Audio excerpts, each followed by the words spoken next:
So does anyone here have any idea of what it would be to rent a place? Anyone looking at getting a place to rent? Or so let's say if we were going to rent like a 1-bedroom out here in Coquitlam, you're probably looking at about $1,700 a month for rent.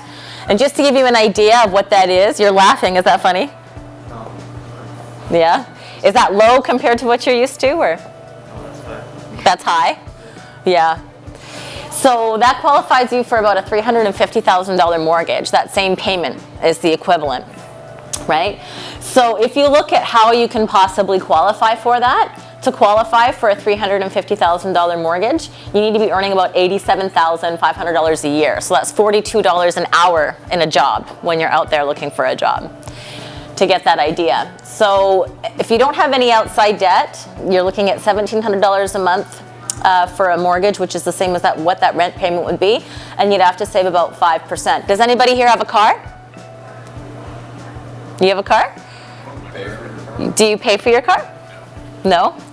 Well, one day, when you pay for your car, $480 a month will lower your qualifying for a mortgage by $100,000.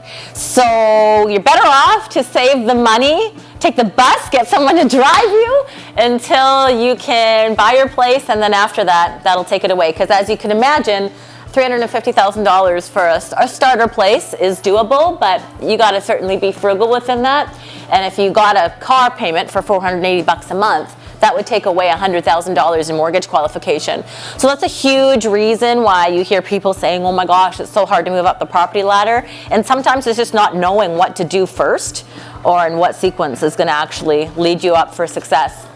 But if you think about if $1,700 a month, you said your sister was paying $2,200 for a place in Vancouver. Right now, if you think about what it would take to save, let's see if the next slide says how much it is to save for a mortgage. It doesn't say that. Okay.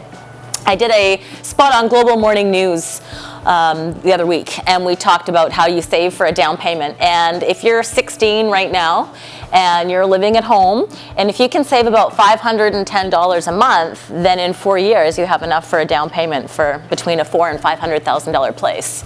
So if you think about that and you think, oh, there's no way to get in, you can think about if you start when you're 16, by the time you're 20, you have enough for a 5% down payment to buy a higher purchase price than what we even illustrated there. So it is doable. It's just breaking it down to know exactly what it is for you, and knowing that if you do that before you buy the car, then you're going to get yourself ahead financially. And furthermore to that, when you rent your place, that whole payment that we used in that example goes totally to your landlord. If you own that place with interest rates where they're at right now, half of that goes directly to you. And there's no other investment that you can invest in yourself like that on a monthly basis and then not pay tax on when you sell it.